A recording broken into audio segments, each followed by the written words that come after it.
también se llama enfermedad cerebrovascular. En otras palabras, en inglés lo llaman stroke.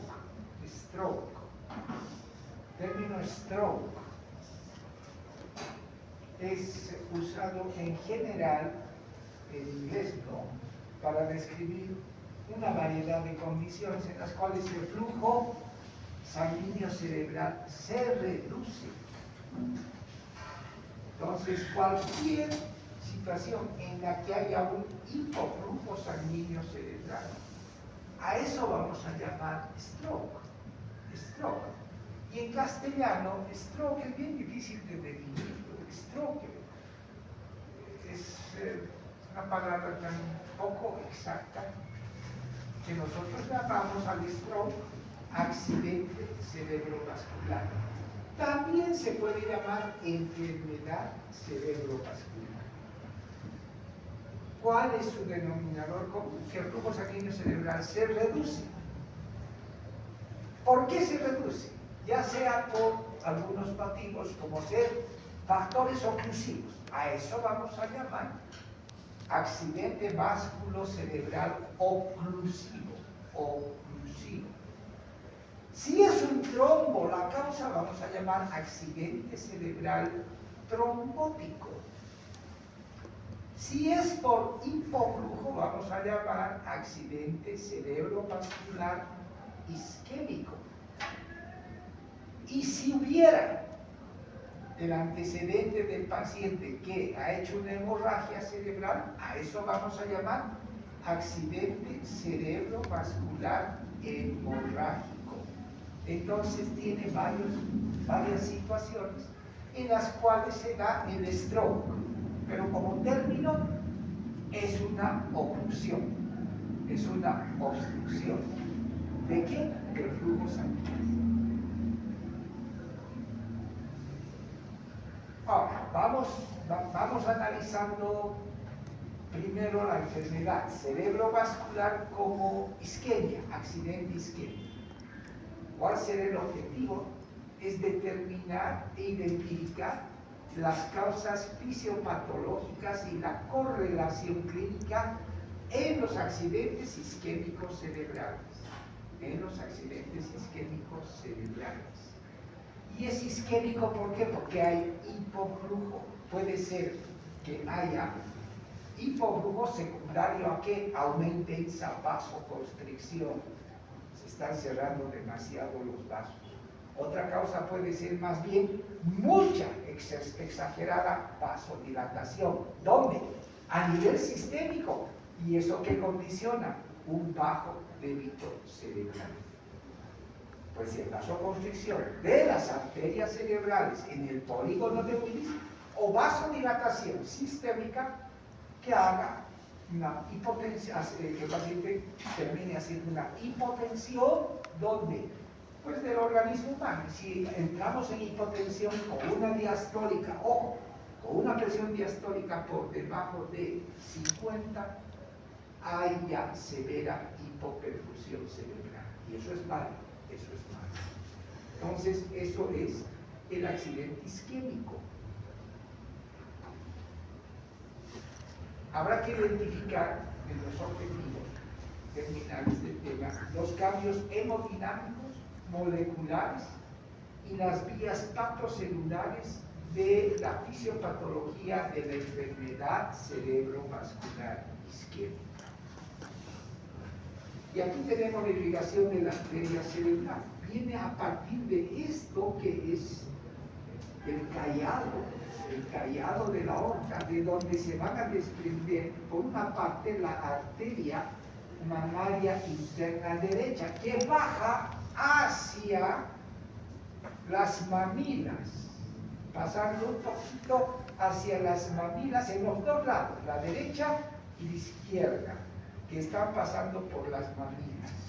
Entonces esa es la arteria mamaria interna derecha. ¿Qué cuidado hay que tener? Esa arteria, si la pinchamos, ojo, ufa, ¿cuándo vamos a necesitar hacer una punción? En un paciente con neumotórax espontáneo, para salvarle la vida. Está con neumotórax espontáneo del lado izquierdo. Entonces hay que hacer una punción en el lado izquierdo para compensar. Es un neumotórax hipertensivo, así se llama. Si lo dejamos así, va a haber un colapso vascular, shock, y no va a haber con qué reanimar, no se puede reanimar. Entonces, ¿qué se hace? Se introduce un trocar, más o menos como mi dedo, un poquito menos delgado que mi dedo. Es un trocar, se llama así, número 12. Número 14.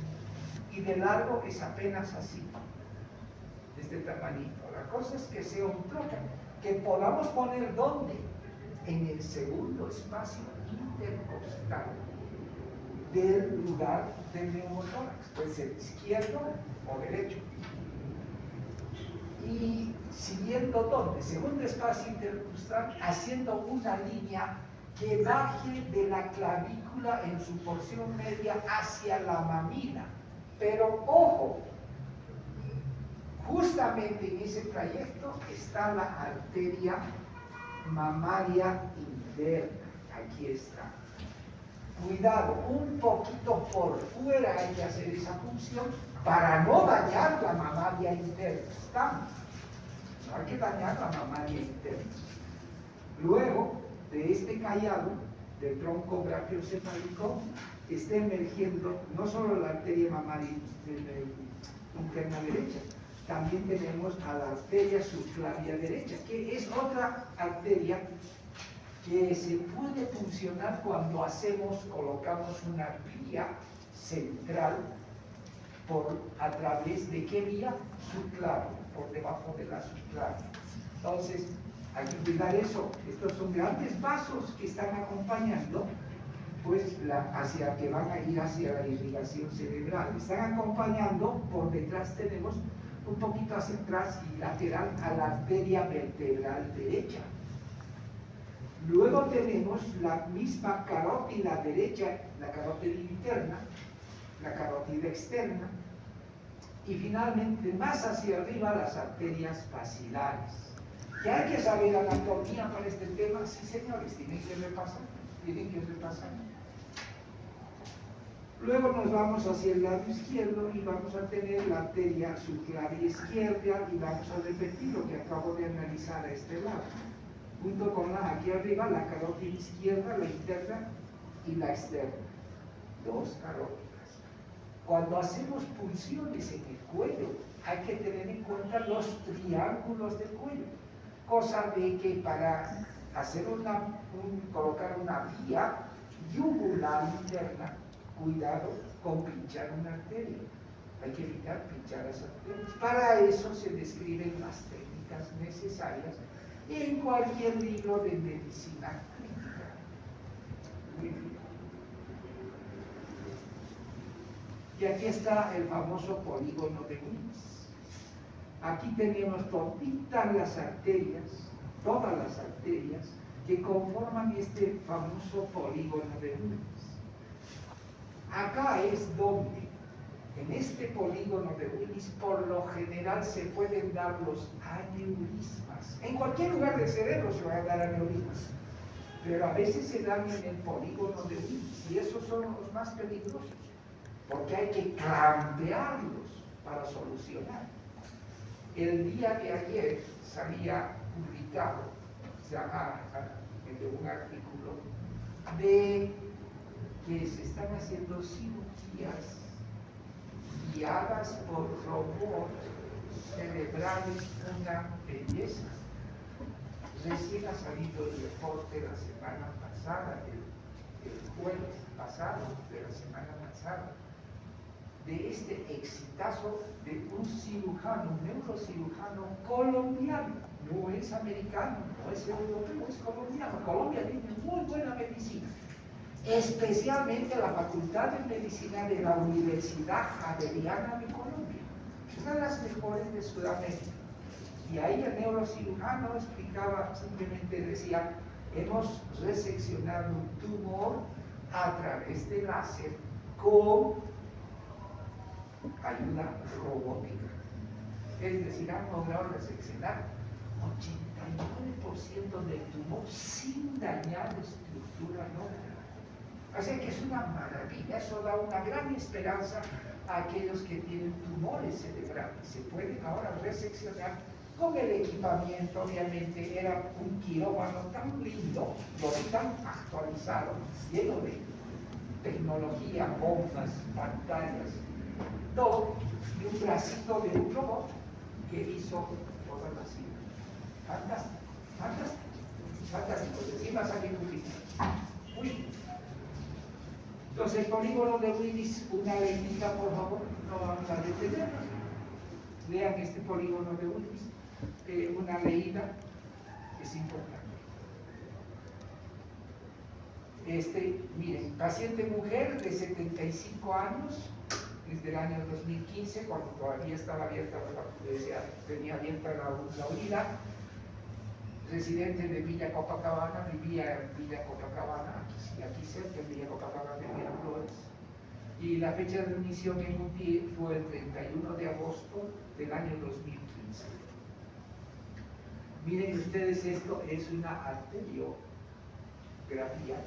pero con MRI, esto es resonancia magnética. Miren qué hermoso se ve, es algo impresionante ver esto. Y aquí está la dilatación translúcida, aquí está la dilatación. A ver, veamos si tenemos otra acompañando o no habrá. No hay. Bien, definimos. Enfermedad cerebrovascular de interrupción del aporte sanguíneo a una parte del cerebro que da lugar a isquemia y muerte tisular de esa región cerebral. Aquí, ¿qué tenemos que salvar? La zona de penumbra. Ojo, ¿qué tenemos que salvar? La zona de penumbra. Y la zona que se ha isquemiado, está obstruida, pues está muerta. Ya no se puede hacer nada. Este tejido cerebral muerto. ¿Por qué? Porque no ha recibido irrigación. El cerebro no puede estar más de 3 minutos sin irrigación. Ojo, el tiempo real de vida del cerebro son 3 minutos. 3 minutos hasta máximo 5 minutos, el cerebro puede estar sin irrigación. Caso contrario, hace necroptosis de inmediato.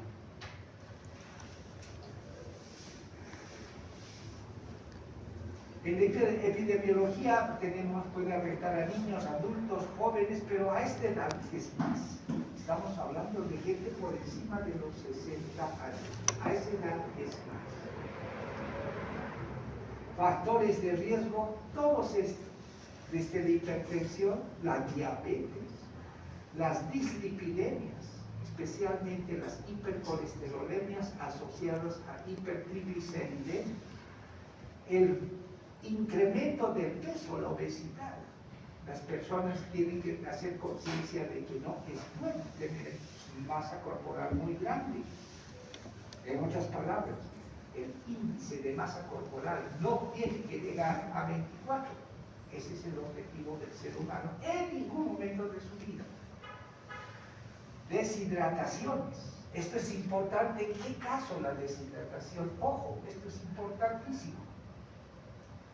Los sujetos de más de 60 años, estoy hablando de 65, 70, 80, 90 años, y ahora que la gente vive en Japón, por ejemplo, la gente sobrepasa los 100 años.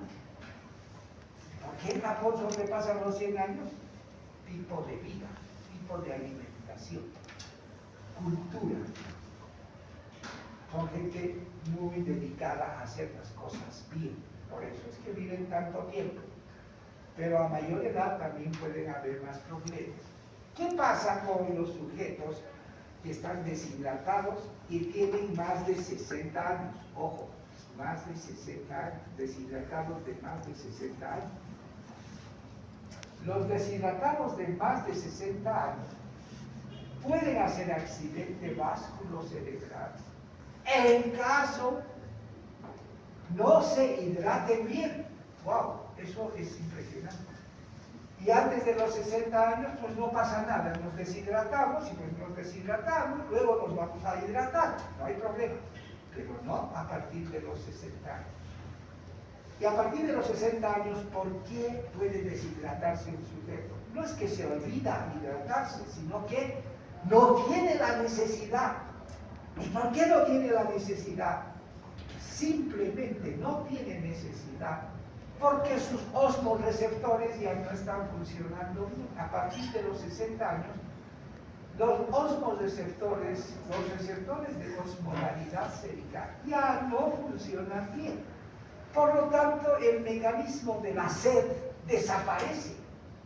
Y si desaparece el mecanismo de la sed, el sujeto puede estar deshidratado y sin sed. No tiene sed. Puede estar 2 o 3 días sin tomar líquidos, no tiene sed. No es que no tiene sed, no tiene ya los receptores porque están funcionando con déficit.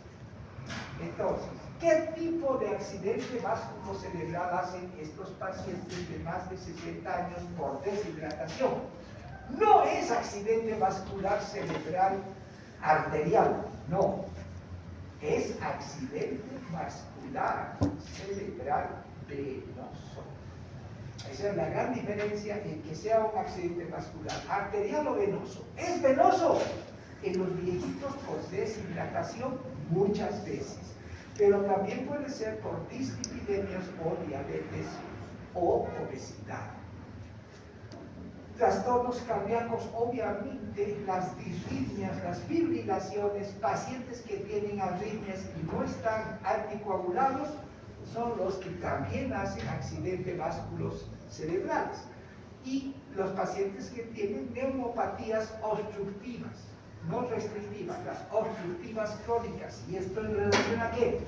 A ese tórax que está aumentado de volumen, donde hay una retención de la respiración, donde el volumen, el closing volume, que se llama volumen de cierre alveolar, está sobreadelantado, precoz, y eso ocasiona hiperinsuflación pulmonar, y eso desencadena alteraciones en la viscosidad de los vasos sanguíneos, lo que facilitaría la trombosis fácilmente de los vasos a nivel del polígono y de las arterias que conforman el polígono de Willis. Flujo sanguíneo cerebral. Volumen de sangre que atraviesa un territorio del encéfalo en un determinado tiempo. ¿A qué es directamente proporcional el flujo sanguíneo cerebral? A la presión de perfusión cerebral e inversamente proporcional a la resistencia vascular. En otras palabras, a mayor resistencia vascular, mayor presión cerebral. Dos factores a tomar en cuenta: presión igual, flujo por resistencia. No se olviden, otra vez, la ley de Ohm. Presión igual, flujo por resistencia. Eso hay que estudiarlo. Si no lo estudian, no van a poder concluir nada. Fisiopatológicamente, accidentes isquémicos, hemorrágicos, trombóticos y tromboembólicos. En la clasificación vascular tenemos que la enfermedad cerebrovascular, porcentualmente la incidencia isquémica es la que más se produce, 80%. La hemorrágica, 15 a 20%. Y las trombosis venosas, que hice énfasis en los pacientes de más de 60 años, que son venosas, trombosis venosas, solo el 5%.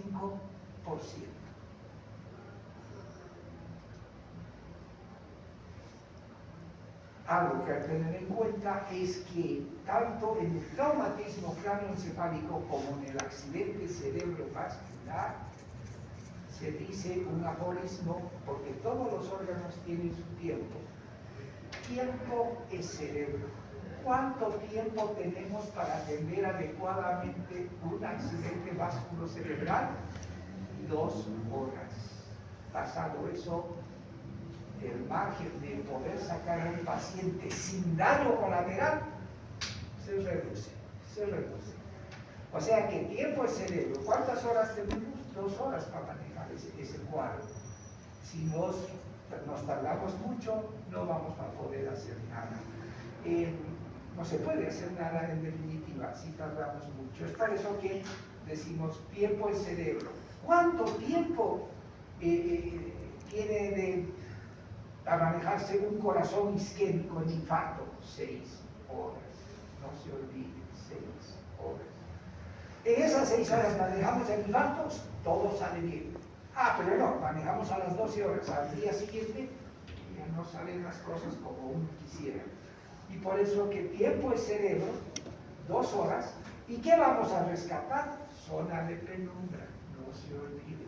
La zona que está rodeando el trombo, el coágulo, la zona isquémica, la zona que rodea, esa es la que podemos rescatar, porque esa es la zona de penumbra. Acá está lo que he dicho hace un momento, pero está retratado con otras palabras. Isquémico. El accidente cerebral isquémico constituye la forma más frecuente de apoplegia, de parálisis, siendo la causa del 80% de todos los accidentes cerebrales isquémicos.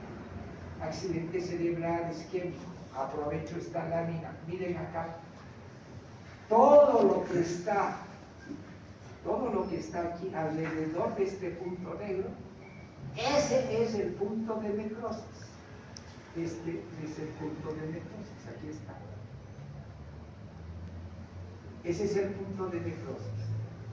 Y todo lo que está rodeando a este punto, que está en color más gris pálido, todo esto que está en gris pálido, es la zona de penumbra. Lo que podemos rescatar, la zona de penumbra. Vamos a trabajar con ese paciente, vamos a hacer lo imposible para evitar que esa zona isquémica necrótica avance. No tiene que avanzar, tenemos que detener el proceso. Variedades isquémicas. Tenemos subtipos isquémicos.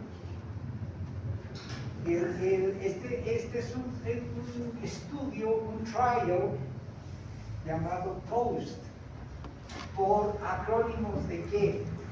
Aterosclerosis de grandes vasos, cardioembolismo, oclusión de vasos pequeños e isquemias poco usuales de etiología determinada. A este estudio POST, en el año 2015, se le dio mucha importancia hacia adelante, se ha seguido utilizando, inclusive se sigue utilizando, pero ya han salido otros trials, otros estudios contrastados, doble ciego, para la enfermedad cerebrovascular. Factores que regulan el accidente isquémico. Vuelvo a insistir, la ley de Ohm, tienen que aprender la física de la ley de Ohm. Es decir, flujo igual a presión igual a flujo por resistencia. Otra vez, presión es igual a flujo por resistencia. De ahí podemos, de esa fórmula, reemplazar cualquiera de la triada correspondiente. Podría ser que despejamos flujo, despejamos resistencia. Podemos despejar flujo, presión, oclusión. Ya saben que a menor diámetro la resistencia sube a la cuarta potencia. Y mientras el vaso más pequeño, eso es tremenda resistencia. Y si aumenta la resistencia, ¿qué aumenta? La presión. No olvidarse. Acá tenemos, está genial, parece Frankenstein, pero aquí tenemos, justamente están señalando la localización de un accidente vasculocerebral embólico, y está justo a este nivel. Ahí está, aquí hay un poquito de grasa, ¿no? Aquí está el trombo, justamente en este lugar que corresponde a este lugar del paciente, de su cerebro. El cerebro anterior es muy delicado, el cerebro anterior maneja incluso la conducta. El paciente puede tener un accidente vasculocerebral del lóbulo frontal, caray, puede terminar teniendo conductas bizarras. ¿Qué es eso? puede convertirse en un psicópata, puede ser un asesino en potencia y no sabe, no se da cuenta. Se puede comer a su papá o a su mamá o a su hermanito y no se da cuenta, no siente culpabilidad. El lóbulo frontal los maneja, es el árbol del conocimiento, está ahí. Entonces, antiguamente, ¿qué se hacía con esos psicóticos, psicópatas, asesinos, esos que tenían conductas muy agresivas en los hospitales psiquiátricos? Se quitaron el lóbulo frontal, se hacía lobectomía de la porción anterior del lóbulo frontal. ¿Cómo quedaban esos pacientes? Así como estoy viendo. Entonces alguien me dice, alza la mano, bájala, alza la mano izquierda y tócate la oreja, quédate ahí hasta mañana, y me quedo hasta mañana. ¿Me han entendido? Es muy importante el lóbulo frontal. Causas más frecuentes de la enfermedad, trombosis, embolismo, estamos repitiendo. Trombosis puede ser aguda, gradual, la patología de base puede ser aterosclerosis, intracraneales, por lo general de origen cardíaco. ¿Y cuándo es de origen cardíaco? Cuando hay arritmias. ¿Cuáles? Taquicardias especialmente. Las fibrilaciones de todas ellas, cuando el corazón hace esto, está fibrilando. Eso es lo peor, porque eso mata cuerpos. Paciente que tiene arritmias con fibrilación, con taquicardias supraventriculares, pues hay que darles anticoagulantes antes de que hagan una enfermedad cerebrovascular. ¿De qué tipo? Trombótica. Infartos lacunares, con pequeños infartos de pequeños casos. Esto se da cuando estos infartos lacunares en pacientes con hipertensión crónica. El cerebro tiene su autorregulación, no se olvide. El cerebro tiene su autorregulación. Es la autorregulación cerebral que nos maneja. Si no tuviéramos esta autorregulación cerebral que permite que haya presencia de un elemento extraño sin producir hipertensión intracraneal por un tiempo, es la autorregulación cerebral. Y hemos visto esa curva. Pueden permanecer varias horas, quizás hasta días, pero una vez que empieza a aumentar la presión intracraneana, se eleva dramáticamente y el paciente empieza con náuseas, vómitos en escopeta, gran cefalía, pierde la conciencia, entra en estado de coma. Para eso hemos visto el estado de coma en la vez pasada. Tenemos alteraciones no ateroscleróticas de la vasculatura cerebral. Y entre estas, ¿cuáles tenemos? Estas tienen trazo genocitomolecular. ¿Cuáles tenemos? Disecciones arteriales, ¿no? Por trazo genómico, genocitomolecular. Las displasias fibromusculares, hay varias. Las enfermedades sistémicas, vasculitis. Y aquí tenemos el lupus eritematoso diseminado. Dentro de estas vasculitis que pueden llevar a una trombosis cerebral. La enfermedad de Moyamoya, ¿no? Que empieza con alteraciones del octavo par y desequilibrio y empieza a girar todo y el paciente tiene vértigo y vómitos incontrolables. Algo debe ser muy desagradable. Y entre las últimas, las más raras, las arteriopatías focales juveniles cervicales. Volvemos a ver la autorregulación cerebral porque es importante para estos temas de neuro. Concepto básico: fenómeno por el cual el flujo sanguíneo cerebral es mantenido a niveles relativamente constantes a pesar de las variaciones de la presión de perfusión. Y la anterior clase ya hablé y les dije, la capacidad buffer cráneo-espinal que está acá no se refiere al sistema tampón buffer del bicarbonato, no, es la capacidad tampón del sistema craneal y espinal para desalojar líquido cefalorraquídeo hacia la médula para evitar que aumente la presión intracraneana. Ojo, esa es la capacidad del cráneo espinal. Mecanismos de autorregulación: la vasculatura lisa de los vasos responden a los cambios de presión, se contrae cuando la presión incrementa para evitar más hipertensión intracraneana y se relajan cuando la presión cae. Es un switch que está autorregulando el cerebro constantemente. Nos paramos de manos y el cerebro se autorregula automáticamente. Estamos. Cuando nos echamos para dormir, nuestro cerebro se autorregula para que no hagamos hipertensión. Se autorregula. ¿Por qué? Porque el estado plano de 0 grados dorsal aumenta la presión intracraneana. Es bueno dormir con 10 grados, está mi cabeza aquí. Y con 20 todavía mejor. ¿Sí? 10, 15 grados. Pongamos almohadita. No duerman sin almohada. Pongamos almohadita para conservar óptimo nuestro sistema nervioso central. Hay mucha gente que dice, no, yo no puedo dormir con almohada. Y están inventando almohadas que automáticamente hacen un hueco para la región cervical. Está bien.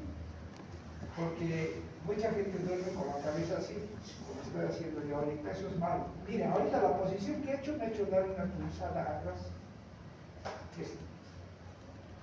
No es bueno. Tampoco es la almohada muy alta, es bueno, no, para nada. Pero un tamaño adecuado y que no se aplaste mucho, está bien. Posición 10 a 15 grados. Paciente con hipertensión intracraneana, ¿qué posición tiene que tener? 30 grados. No podemos echarlo menos. Así tiene que estar. La cabeza aquí y él está aquí. Cabeza, 30 grados. Muy bien. El mantenimiento del flujo sanguíneo y su autorregulación debe marcarse entre 60 a 150 de presión arterial media. ¿Cuál es la mejor presión arterial media? Toda aquella presión arterial que está un poco por encima de 90 es excelente presión arterial media. Por debajo de 90 ya no garantiza un buen flujo sanguíneo cerebral. Por debajo de 80 el aporte es inadecuado. Por debajo de 70 ya hay hipoflujo sanguíneo cerebral. Por debajo de 70, ¿qué? Milímetros de mercurio. ¿De qué estoy hablando? Presión arterial media. ¿Cuál tiene que ser nuestra presión arterial media siempre? 90. ¿Estamos? 90 para mantener irrigado el cerebro. 60 o más sistólica. Esa es la media, ¿no? La sistólica más de 90. Diastólica más de 60 para el riñón. No se olvide. El riñón va a filtrar si la presión diastólica es más de 60.